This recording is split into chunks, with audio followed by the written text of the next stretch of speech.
min on déclaration gouverneur on ɗon mi tawtama fi honnum wano o sa ndaari carte d'identité lagine on ɗo carte d'identité économique on carte d'identité miniére lagine ɗo a tawi ɗo o pays si tawi par exemple himo gérant moƴƴa économie on no gérant moƴƴa a tawi mbuuɗi men ɗin hewta ha naɓanen ɗi biyeji jani ɗi 50 000 hay 20 000 no ɗuuɗani économie on quoi ko woni mbuuɗi ko la production sa ndaari ko carte d'identité Guinée ɗo économique Guinée on ɗo ɓe innete ɗo fewn ɗo la Guinée produit plus de 120 millions de tonnes de bauxite. Au bauxite qu'on a produit de faux nappés extérieurs, c'est les devises qui rentrent. Non, andi kalisi mendin do enen ko franc guinéen jogi den. Mbuudi mendin ko enen jeeyi. Ko banque centrale men on do emeta tadi, créata di quoi. Ko enen woni des zérugol. Na mbuuɗi intégration marɗen enen ko monnaie locale marɗen ko haray monnaie men on fof ko à partir de Conakry ɗo wona e gérede yimɓe men ɓen kottiraɓe men ɓen wonɓe gouverneur ministère des finances e ɗuma ko ɓen woni e jogui mbuɗɗin ɓen halfina gestion mbuɗɗin quoi mais andi mbuuɗi ko no wawi wat ƴiƴanɗan ka circulation ka ɓandu banu adama ko mbuɗɗin woni on san ɗon mbuɗɗin woni ɗan ƴiƴan ɗon ko ɗin circulata sa ndaari rôle mbuuɗi on a tawa e fayidi mbuuɗi no tawa e rôle ji buy ko mbuuɗi woni rôle ji buy ka économie ko mbuɗɗin woni sariyare a andi sariyare wano ɗum ɗo ni o kepiɗo joni ma ɗum ɗo o téléphone ɗo si en anda e valeur makko comparugol par exemple e o téléphone ɗo ko en fonction mbuɗɗin wawata en wallugol ɗum si minnima oɗo ko 50 000 yeyete oɗo ko 50 000 aray a andi ɗum ɗon aray no ɓadodiri ko valeur ji gooti ko piiji nanduɗi quoi c'est que ko sariyare a andi ko unité de compte ko sariyare ko mbuɗɗin ko sariyare après mbuɗɗin kadi ko kanji kadi wonata hakkunde men troisiéme de chose kadi ɓenna ko réserve de valeur sa yiɗa yangade ɗo ni mara mbuuɗi waɗa compte épargne ɗo waɗa ɗo gauche à droite fiyo mbuɗɗin ɗuɗu c'est que ko ɓay harayɗa faala janggo ya waw moɓidirgol mbuuɗi buy sooda piihum ko réserve de valeur joni noon ɗin mbuuɗi ɗon ko ɗin woni au centre de l'économie min on déclaration gouverneur on ɗon mi tawtama fi honnum wano o sa ndaari carte d'identité lagine on ɗo carte d'identité économique on carte d'identité miniére lagine ɗo a tawi ɗo o pays si tawi par exemple himo gérant moƴƴa économie on no gérant moƴƴa a tawi mbuuɗi men ɗin hewta ha naɓanen ɗi biyeji jani ɗi 50 000 hay 20 000 no ɗuuɗani économie on quoi par ce que andi ɗo ko woni mbuuɗi ko la production sa ndaari ko carte d'identité Guinée ɗo économique Guinée on ɗo ɓe innete ɗo fewn ɗo la Guinée produit plus de 120 millions de tonnes de bauxite. Au bauxite qu'on a produit de faux nappés extérieurs, c'est les devises qui rentrent. Mbuɗi janani ɗin arata ga quoi. Wano au projet simandu ɗo waɗaɗo ɗo kadi c'est une exportation qu'on est en train de faire. C'est une exportation ji ɗin devise ji ɗin naatay. Ɗo par exemple wano no marirɗen ɗi exportation ji ɗo ni iɗa andi ko ɓe innata balance de paiement ko transaction ji ko waɗideten hakkunde men et pays extérieurs ji ɗin quoi entre la Guinée et le reste du monde. Maintenant kala produit ko ƴettuɗen ɗo naɓuɗen yiɗe en naɓay kanŋe avec sac de sigiri quoi en naɓay bauxite en naɓay diamant en naɓay offert kadi kesum quoi andi sa ndaari ɗum ɗon fof ko devise dowa natugol. Maintenant no devise on no natiri ka pays si tawi ɓe géri ɗum très bien mbuɗɗin heɓay valeur si mbuɗɗin heeɓi valeur a taway a utilisay ɗo wano ka sodaynoɗa ɗo 1000 francs a tawi ko wano 200 francs sotta ndar ɗo wano lagine ɗo ni fewn ɗo ɓe innama yarugol ɗo koya yewum sodugol ɗo ndiyam hum koya 33 centilitres a compta jusqu'à 500 unités de la monnaie guinéen si heɓa kun koya yewum a faami ka c'est que ɗum ɗon fof na ko moƴƴi probléme on affaire mbuɗɗin ɗo wano no marirɗen ɗi richesse ji ɗo ni no ɗuɗiri ɗo ni si devise ji ɗin naatino ga a tawayno équilibre on écart on ɗuuɗa si écart on ɗuuɗali fluctuation on kadi hakkunde mum a taway ɗuuɗa mbuuɗi men ɗin heɓay valeur mais sa ndaari par exemple au mois de juin dernier hari sa ndaari $100 hari ko 900 000 910 000 hande ka wonɗen ɗo ni c'est que $100 no yahi ha 1 million c'est que an harayɗa marno épargne ka banque mo 90 millions épargne ma on hiɗa wawno heɓugol $10 000 au mois de juin. Maintenant 3 mois 4 mois 5 mois après il te faut 100 millions pour avoir le même $10 000 a andi c'est que yimɓe ɓen hino gollude mbuɗɗin hino glisude hino andetude population o wano salaire ma on si tawi ti avait un salaire de 200 000 ɗum 2 millions on 2 millions ko wawnoma sodangol e mois de juin kon wawatama sodangol au mois de décembre ɗo ɗum fof c'est la mauvaise gestion de la monnaie a andi joni noon si ɓe inni ɗon kadi ɓe wawa ɓe faala waɗugol ɗuma biyeji jani kadi haray ɗum fof c'est pour tiyer l'économie encore. Par exemple andi ɗo joni ni si tawi ɗo joni wano ko ɓe innata ɗuma ɗo minna ɓe inna cewɗi ala wano koyaye sa ndaari kun koyaye on a tawi ko 250 300 francs kun ɗo a yeyirede mais ɓe innama 500 par ce que 100 francs ala a andi sa jonni 500 francs hara ko 300 francs kun ɗo a yeyede ɓe innama cewɗi 200 ala accidaɓe 500 joni noon sa ndaari ɗon kala ka yaruɗa par exemple si ɓe emeti ɗo biyewol ngol 50 000 a yeeyi ɗo a soodi ɗo produit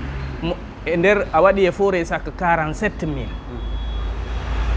a wawa e habbagol ɗon ha ɓe ɗaɓɓa koye 1000 francs o annayi tun c'est bon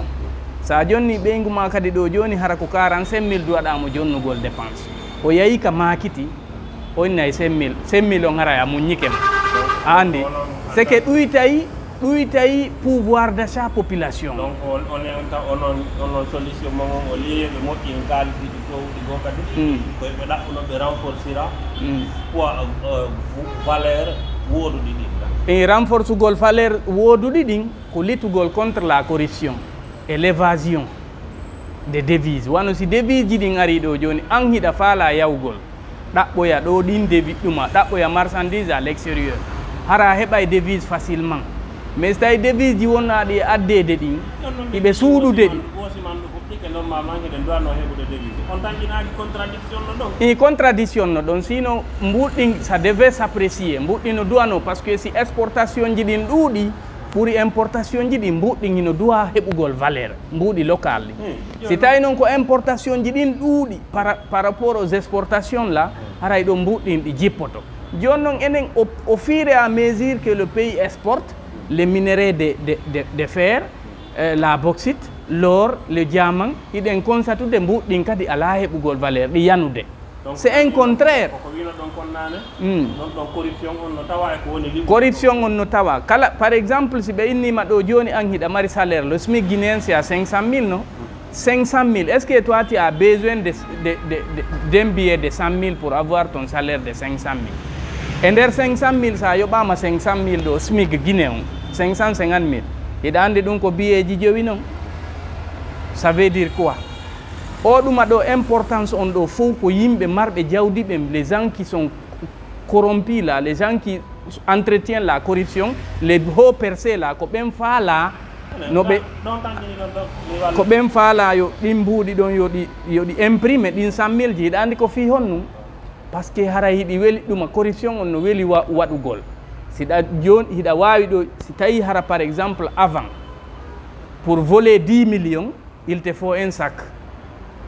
ma ƴetta saku waɗa e nder saku mbuɗi wujja 10 millions hande fof avec 100 billets de 100 000 francs tiya les 10 millions 100 billets de 100 000 ɗa wawi waɗugol ɗum ka poche ma ɓawo ka yaltida e mum ka c'est que si tawi par exemple ti un administrateur corrompu ti un gouverneur corrompu ti es quelqu'un de corrompu là haray ɗum hino welama par ce que ɗon haray hande fof ɗa wawi wujjugol 100 millions waɗa ka jiifama yaltida e mum mais ɗum ɗon arrangeata petit consommateur